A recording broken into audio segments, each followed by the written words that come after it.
Alors un petit préambule avant le démarrage de la vidéo proprement dite.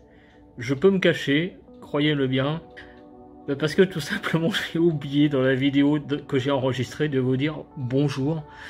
Donc autant le faire maintenant, donc désolé, je fais ce petit insert avant pour vous dire bonjour. Voilà, donc maintenant on passe à la vidéo proprement dite. Aujourd'hui l'idée de la vidéo est d'argumenter dans un sens positif et dans un sens négatif si une fin prévisible de l'épidémie de Covid-19 est envisagée. La vidéo se décompose en 4 parties, quelques chiffres, les points positifs, donc ce qui tendrait à montrer qu'une fin prévisible est envisagée, les idées négatives qui montrent que il va être très difficile d'envisager cette fin de façon claire, nette et précise, c'est-à-dire par exemple sous la forme d'une date précise, genre mois, année, et puis mon point de vue sur le sujet. Alors les chiffres, si on n'a pas encore une date très claire, précise sur la date de la fin de l'épidémie, en revanche, il y a une date officielle qui a été déposée du début de la pandémie de Covid-19, c'est le 11 mars 2020.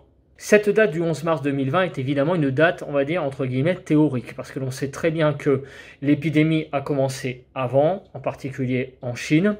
Le corps médical évalue à peu près à 95% la protection actuellement en France contre ce virus. Alors ça, c'est entre les vaccinations et aussi le fait de l'avoir attrapé.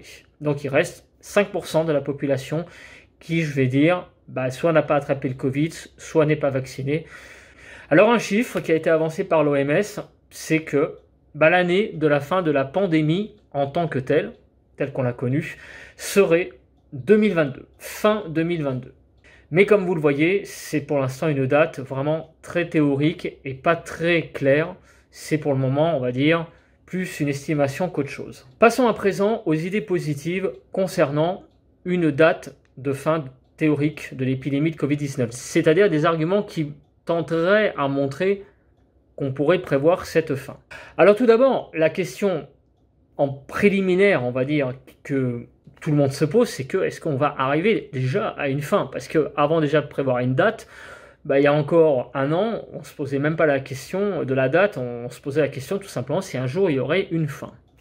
Eh bien, la réponse, là, elle est dans les idées positives, c'est que oui, il y aura une fin de l'épidémie, de la pandémie de Covid-19, parce que on a connu dans le passé des grosses épidémies, et à un moment donné, eh bien, tout cela s'est arrêté, médicalement parlant. Alors cela peut être très long.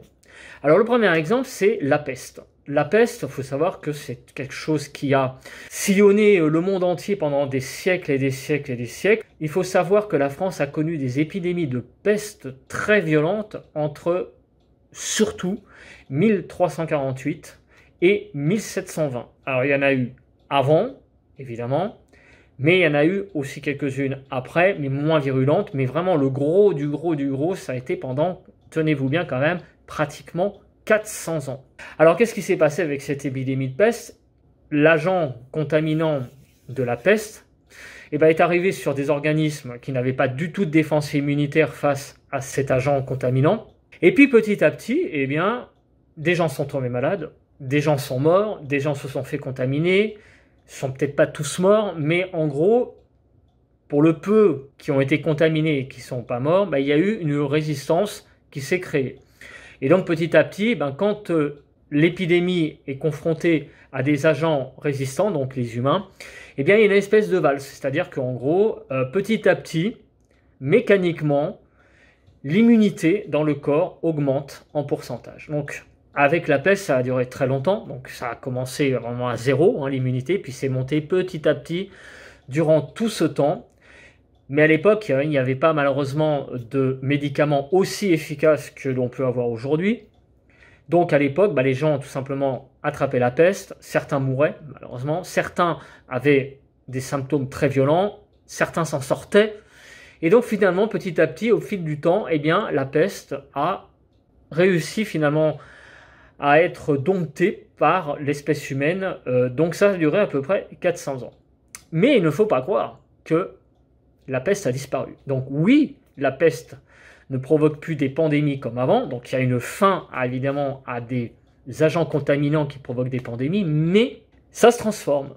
Mais il ne faut pas croire que la peste n'existe plus dans le monde. Encore récemment, et oui, en 2017, il y a eu une épidémie localisée, certes, de peste à Madagascar en 2017. Donc, on voit que des agents contaminants provoquent des grosses épidémies pendant des années, des dizaines d'années, voire même peut-être des centaines d'années, mais à un moment donné, ça s'arrête. Alors évidemment, à l'échelle humaine, 400 ans, j'ai envie de vous dire, quelqu'un qui est né en 1350 et 1720, il s'en fout un petit peu. Mais bon, là, on parle dans une échelle beaucoup plus large que la vie humaine. Théoriquement, une épidémie, une pandémie, ça s'arrête. Voilà, donc la pandémie de Covid-19, eh bien en théorie, aura une fin. La première idée qu'il faut développer, c'est que oui, on peut espérer avoir quand même une fin à un moment donné. Donc si on transpose ça à l'épidémie de Covid-19, qu'est-ce qui se passe? C'est que, oui, à un moment donné, le côté ravageur de l'épidémie de Covid-19 va s'arrêter. Et donc cela va repasser ce qu'on appelle au stade d'endémie. Donc cela veut dire que le virus va continuer, parce qu'il n'est pas envisagé que le virus disparaisse de la Terre, mais ça se fera de manière très locale, plus locale qu'actuellement, et de manière aussi plus locale dans le temps. Alors pourquoi l'OMS parle, on va dire, de cette année comme la fin de l'épidémie? Eh bien parce que l'OMS étudie les variants qui apparaissent dans le monde, et apparemment, il a constaté, l'OMS, que les derniers variants qui sont apparus sont des variants très contaminants, mais peu mortels. Et donc c'est le cas par exemple du variant Omicron, qui a contaminé beaucoup de gens, et donc ça a été quelque part un mal pour un bien, parce que beaucoup de gens en fait se sont retrouvés avec ce variant Omicron, donc l'immunité derrière a beaucoup augmenté mécaniquement, donc ça a donné beaucoup de cas, d'ailleurs ça en donne encore beaucoup, mais ça fait carrément exploser l'immunité avec un virus peu mortel. Et ça c'est très bien, parce que par rapport à un virus qui veut s'attaquer donc à une population, il rencontre plus de barrières. Donc le virus, en fait, c'est un organisme qui a besoin de l'espèce humaine, c'est j'allais dire, le sel de la vie d'un virus, c'est-à-dire qu'il a besoin de contaminer un être humain pour le rendre malade et pour vivre dedans. Et plus il y a de gens qui sont malades, paradoxalement, plus l'immunité augmente, et en fait, c'est une espèce de valse entre je contamine les gens, mais en même temps aussi, comme je les contamine, je ne peux plus, entre guillemets, les recontaminer derrière. Donc, entre guillemets, plus il y a de cas, en même temps et dans une durée très réduite, en fait, c'est véritablement une barrière contre le virus. C'est pour ça, donc, avec l'apparition de ce variant Omicron, qui a d'ailleurs succédé à un variant Delta qui était déjà aussi très contaminant, en fait, cette succession de deux virus a vraiment donné un coup de frein réel à la pandémie à l'échelle mondiale. Et c'est pour ça donc que l'OMS envisage, fin 2022, la fin de la pandémie, mais pas la fin du virus, qui derrière, donc après en 2023, puis dans les années qui suivent, existera, mais sous une forme beaucoup plus locale et beaucoup plus aussi locale dans le temps. Pourquoi l'OMS est très optimiste pour la fin de cette pandémie fin 2022? C'est que, outre le fait qu'il y a eu, on va dire, deux virus qui se sont succédés, qui ont été moins mortels, on va dire, et avec des cas beaucoup plus importants que les virus précédents, que le variant précédent, en fait, on a une arme qui a été très controversée, ça a été le vaccin, notamment en France. Le vaccin, ça a été une arme supplémentaire qui a rajouté donc de l'immunité, et donc encore des barrières face à un virus qui essaie de contaminer des gens, mais qui sont protégés soit contre un vaccin, puisque je crois qu'actuellement il y a à peu près plus de 80% de personnes qui ont reçu au moins une dose, c'est quelque chose quand même qui est assez important, plus les gens qui sont contaminés, vous voyez, j'ai dit 95% tout à l'heure, donc en fait on a vraiment un virus maintenant qui se confronte à une population qui est vraiment largement vaccinée. Donc il y a en plus cette arme supplémentaire. Donc tout ça combiné, les deux variants on va dire, très contaminant, mais pas si mortel que ça, plus ce vaccin, bah, ça va donner clairement un mur à la propagation de la Covid-19, du Covid-19. En fait, c'est selon. Hein. Apparemment, c'est féminin. Bon, on va pas rentrer dans le débat. Donc, c'est pour ça que l'OMS est très, très optimiste pour la fin de la pandémie cette année, fin 2022. Toutefois, on arrive à la fin de cette première partie, les idées positives. Et qu'est-ce que vous voyez? Bah, que pour le moment, c'est une fin théorique, fin 2022. Mais vous voyez, c'est pas précis. Il n'y a pas une date arrêtée. Il n'y a pas, je sais pas moi, octobre 2022, novembre 2022 ou décembre 2022. C'est plutôt, allez, deuxième semestre 2022. Donc l'OMS reste quand même très prudent et reste assez évasif quand même sur la date de la fin. L'OMS a placé ça, vous le voyez, plus ça sur la fin de l'année quand même que sur le début de l'année. Cela amène donc à la partie suivante. Alors maintenant, passons aux idées négatives concernant le sujet. Bah, on le voit quand même qu'il y a un certain plomb dans l'aile pour savoir réellement s'il va y avoir une date de fin réellement en 2022. Il y a quand même beaucoup de paramètres inconnus en réalité. La première chose, c'est en fait tout simplement une définition. Comment on va définir, on va dire, la fin de la pandémie? Parce que si la fin de la pandémie, c'est l'éradication totale du virus, bah là, il faut se mettre le doigt dans l'œil jusqu'au coude, parce que ça ne sera pas le cas. Le virus va toujours circuler, mais il va circuler de manière quand même moins virulente, comme en fait les épidémies de gastro, les épidémies de grippe ou de bronchiolite. Donc cela, au mieux, j'allais dire, va se transformer en ça. Le problème, c'est que cela va quand même provoquer, on va dire, des vaguelettes. Enfin bref, il va y avoir à un moment donné, peut-être encore, une résurgence d'une nouvelle vague. Donc en fait, la définition, elle n'est pas très claire, hein, parce qu'en fait, à un moment donné, il va falloir fixer un seuil. Parce que si l'OMS, dans sa tête, c'est de se dire qu'il n'y aura plus de vagues aussi importantes que, j'allais dire, que les deuxièmes ou les troisièmes vagues, et qu'à présent, on aura au pire ce qui s'est passé là avec la 5e vague, en France notamment, là on peut dire qu'effectivement, on peut envisager une fin de l'épidémie en 2022, fin 2022. Mais par contre, si on envisage fin 2022 d'avoir quelques cas par-ci par-là, puis pas beaucoup de morts, enfin vraiment, quelques morts par jour, tout ça, là, ça va être difficile d'atteindre cet objectif. Donc vous voyez déjà, il y a l'idée même de savoir quelle va être en réalité la définition, on va dire, réellement de la fin de cette pandémie. Parce que, par exemple, la grippe, vous voyez, il y a toujours des épidémies de grippe tous les ans à peu près pendant l'hiver, et qui, certaines, tous les 20-30 ans, peuvent provoquer plusieurs milliers de morts durant une saison. Quelque part, tant qu'on n'acceptera pas l'idée de vivre ça avec le Covid, on ne pourra pas même envisager une fin de l'épidémie en elle-même, de la pandémie en elle-même. Vous voyez, donc déjà, il y a il y a du plomb dans l'aile à ce niveau-là. Déjà, pour qu'est-ce que regroupe en fait, cette date de fin 2022? En fait, c'est pas réellement très clair. Donc, il y a un seuil à fixer clairement.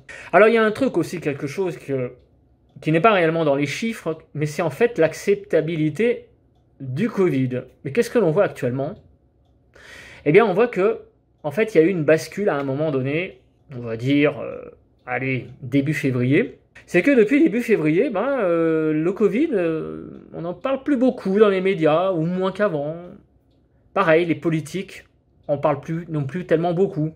Pourquoi? Parce que nous arrivons dans une période électorale. Donc, en réalité, en plus, à l'heure actuelle, il y a des problèmes aussi géopolitiques liés à la crise entre la Russie et l'Ukraine. Donc cela occupe beaucoup de gouvernements. Le Covid actuellement, on n'en parle même plus. On n'en parle même plus et en fait, c'est une maladie réellement comme une autre. Donc en fait au-delà des chiffres qu'on nous assène de plusieurs dizaines de milliers de cas, patati patata, des milliers de cas en réanimation, en fait, quelque part à l'heure actuelle, le Covid-19, on a l'impression que c'est une maladie presque comme une autre, comme une grippe, grosse grippe, comme une maladie respiratoire. mais en fait, ce n'est plus dans les médias quelque chose d'aussi toxique comme il pouvait y avoir depuis ces 2 dernières années. En fait, à l'heure actuelle, mécaniquement, c'est devenu une maladie presque comme une autre. À croire donc finalement que la pandémie, quasiment, j'allais dire, même n'existe plus. Comme quoi, on a l'impression même que c'est finalement quelquefois les médias qui font la pandémie. Mais là, vous voyez que mécaniquement, on n'en parle plus. Comme quoi, c'est aussi subjectif. C'est ça que je voulais dire passer comme idée. C'est qu'au-delà des chiffres, la notion de pandémie est un petit peu aussi subjective. Voilà. Il y a des maladies qui existent, et il y a des maladies qui existaient, qui existeront toujours. Et j'allais dire, malheureusement, quelque part, il faut faire un petit peu avec. Quoi. Voilà.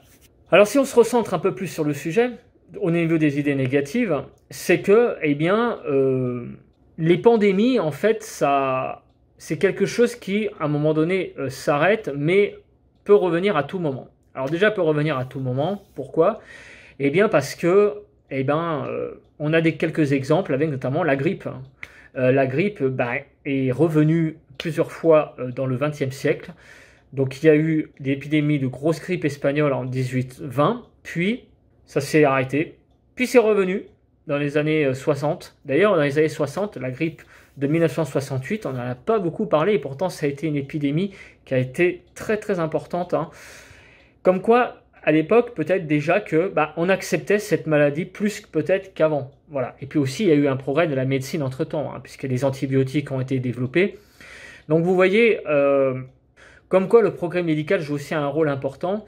Et en fait, avec le recul quand même, j'ai envie de vous dire quand même malheureusement que on en a peut-être fait un petit peu trop avec cette épidémie, parce que certes, bon, il y a eu des morts, c'est vrai, on ne peut pas le leurrer, mais enfin, ça reste quand même bien en dessous des nombres de morts qu'il y a eu avec la grippe espagnole pendant l'épidémie de 1918-1920.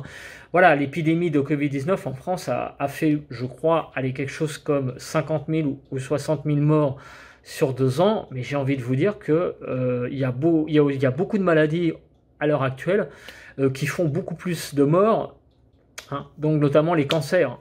Si on additionne tous les cancers, les maladies cardiovasculaires, tout ça, ça fait beaucoup plus de morts en fait que le Covid en lui-même. Donc j'ai envie de vous dire, oui, on a connu une pandémie, clairement, puisqu'il y a eu un peu plus de morts que d'habitude, mais ça a été une pandémie en nombre de cas, mais est-ce que ça a été réellement une pandémie en nombre de morts? Pas sûr, parce que quand même, le taux de survie, c'est 99,99 quand on attrape le virus. Alors que, par exemple, si jamais un jour Ebola arrive en France ou se dissémine dans le monde, là, par contre, il va falloir être un peu plus vigilant, parce que là, Ebola, quand vous l'attrapez, c'est 30% de chance de mourir. C'est un peu comme la peste. Donc là, oui, les pandémies de peste, très bien.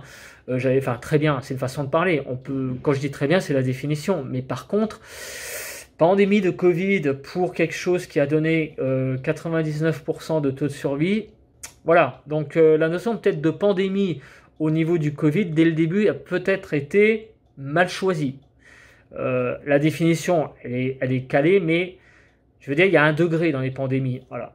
Donc peut-être qu'on en a peut-être un peu trop fait, ou avec le recul quelque part.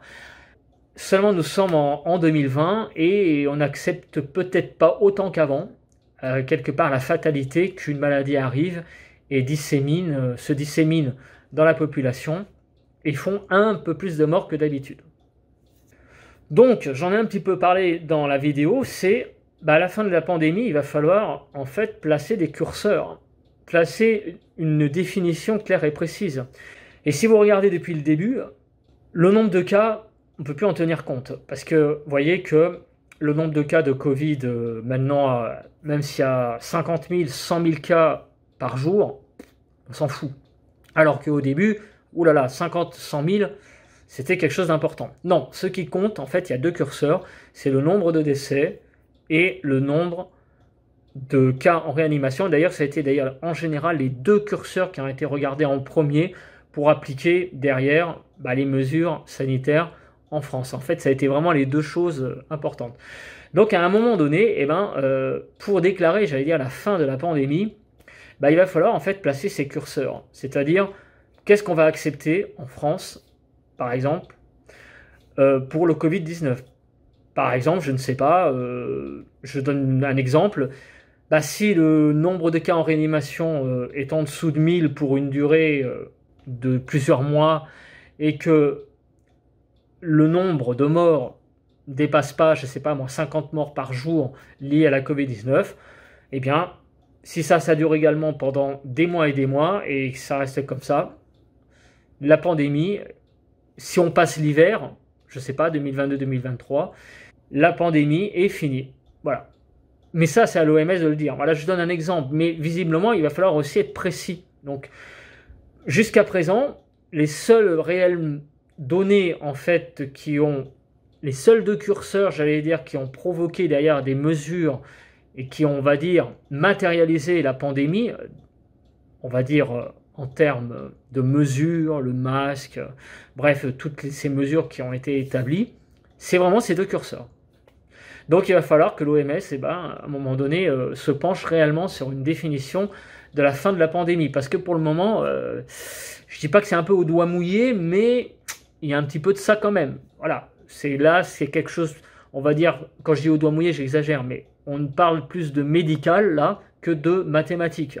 C'est-à-dire qu'au niveau médical, voilà, ils pensent que les gens vont se protéger, et donc à un moment donné, ça va s'arrêter dans le sens où il y aura moins de cas graves, les gens vont rattraper derrière une forme plus, on va dire, légère, mais ils seront quand même malades. Donc il va falloir accepter à un moment donné, quelque part, j'allais dire, d'être malade de la Covid-19, mais que ça ne soit pas pour autant une pandémie.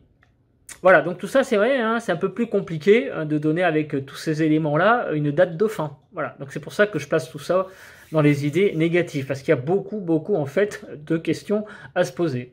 Alors à présent, passons à la dernière partie, mon point de vue sur le sujet. Alors mon point de vue sur le sujet, eh bien, il est un petit peu, j'allais dire, déjà, quand je parle de Covid-19, j'en ai un petit peu ras la casquette, en fait. Je pense que d'ailleurs tout le monde en a ras la casquette de ce mot, tout simplement. Tout le monde a envie de retrouver une vie normale, comme avant. Et je pense que l'expérience là, avec les deux variants, a prouvé que ce sont maintenant, voilà, des variants qui sont plus ou moins inoffensifs, dans le sens où si vous êtes vacciné, et maintenant, même si vous êtes malade, vous restez chez vous quelques jours, comme si vous aviez en fait un rhume ou une grippe.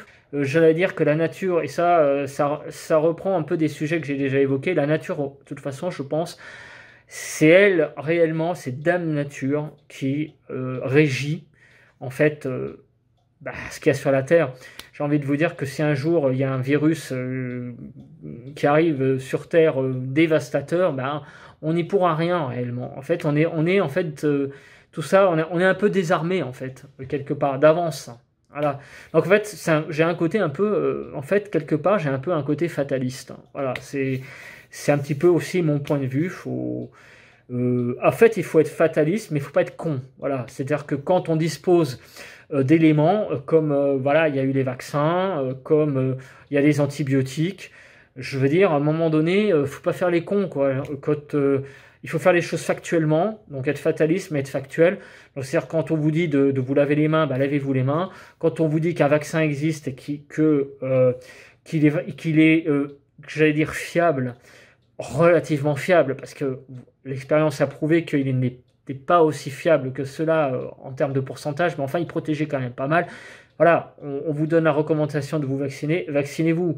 À un moment donné, on s'en fout des lobbies pharmaceutiques, machin. Quand on a une arme, quelque chose qui permet réellement de peut-être vous sauver la vie, il faut pas hésiter, hein. Je veux dire, c'est comme si vous étiez dans un film d'action, vous avez avalé un poison, on vous tend une fiole, vous posez pas la question ce qu'il y a dans la fiole, si c'est on vous dit c'est un antidote, vous vous dites pas ouais mais c'est peut-être un truc qui va non, vous buvez la fiole, c'est tout.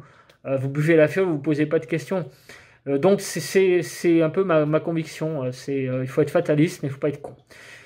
Donc j'espère qu'on s'en sortira. Je pense que effectivement, quand on voit ce qui se passe actuellement, on a clairement, on est contaminé avec un variant On est en train de se faire notre immunité et effectivement, aussi, bah ouais, je fais confiance, c'est peut-être con, vous allez me le dire en commentaire, mais quelque part, moi, je fais un peu confiance aussi au corps médical. Moi, je suis désolé, mais ce sont quand même des gens, les médecins. Écoutez les médecins, ce sont des gens quand même qui ont fait des hautes études, et il faut arrêter un peu d'être dans le complotisme permanent. Je pense que si vous regardez toute l'histoire, on voit quand même que la médecine a quand même réussi à dans l'ensemble, et l'industrie aussi pharmaceutique a sauvé plein de vies. Il y a eu la création des antibiotiques, voilà, la vaccination. Il faut bien sûr être méfiant du côté profit des industries, je le comprends, mais il faut aussi rester factuel. C'est le risque, bénéfice, risque, mais pour soi, pas pour le portefeuille ou l'économie. Il faut vraiment rester moi, c'est ce que j'en ai tiré, c'est face à ces 2 ans de pandémie, moi je suis resté au niveau local de chez moi. Donc pendant les confinements, bah, je respectais le confinement, je faisais pas le con. Voilà, donc, mais à un moment donné, quand je sentais que les mesures étaient un peu débiles, bon bah là c'est bon. Par exemple, quand on nous demandait de pas mettre le masque dans la rue, bon bah évidemment, moi le matin, quand il était 6 heures du matin et qu'il n'y avait personne dans la rue, bah, j'allais pas laisser mon masque sur le nez et marcher dans une rue vide. Non. Vous voyez, il y a des mesures aussi qu'il faut un peu de temps en temps transgresser parce que bah, c'est des mesures 1-0 et des fois, voilà. Donc il faut se faire son avis, mais ne pas céder au complotisme. Voilà, il faut aussi penser avant tout à soi et pas faire les têtes de l'art. Et ça, je pense que ça aussi, c'est une leçon à tirer pour beaucoup de gens. Parce que je pense quand même qu'il y a eu beaucoup de dérives aussi, de complots. Je pense que les gens qui ont vécu dans le milieu médical, sur place, ont bien vu ce qui s'est passé réellement. Et quelque part, ben, les réfractaires à la vaccination, par exemple, ça, c'est un truc que j'ai jamais compris. Donc, j'ai envie de vous dire, bah, il faut malheureusement, des fois, faire confiance, voilà, parce que ça peut vous sauver, tout simplement. Et donc, en conclusion, eh bien, mon point de vue, c'est que